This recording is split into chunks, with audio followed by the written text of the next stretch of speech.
দিন তোমার ভালো কাটুক প্যান্থার। আরে দাঁড়াও দাঁড়াও দাঁড়াও, কোথায় যাচ্ছ তুমি? আমাকে একটা ইউটিউব ভিডিওর শুট করতে হবে। এই ইউটিউবটা আবার কে? আর শুট করবার কি দরকার যেখানে আমরা মুখোমুখি চ্যালেঞ্জ করতে পারি? যদি আমি কিছু না বলি তাহলে আমার ব্র্যান্ড নিউ শো সম্পর্কে সবাই জানবে কি করে? দেখো বন্ধু, আমরা যদি ভবিষ্যতে বড় সেলিব্রিটি হয়ে যাই তাহলে আমার পরিচিতি যেন হয় প্যান্থারের নতুন ম্যানেজার হিসেবে, আর এখানকার নতুন হেড হিসেবে আমাদের কিছু শর্ত আছে। প্রথমত, আমাদের নিজস্ব একটা ইউটিউব চ্যানেল চাই। ঠিক আছে, আমি ওটা দেখছি।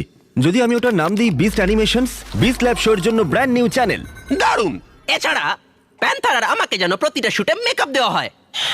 ঠিক আছে, ভালো, চলে এসো।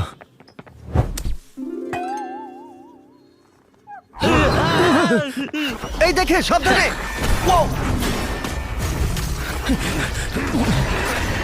জিমি, আমরা এটা সামলে নিচ্ছি। আমি আমার লোকদের দিয়ে তোমার লোকদের ডাকছি। হ্যাঁ, ঠিক আছে। ও মাই গড, নিজের খেয়াল রেখো।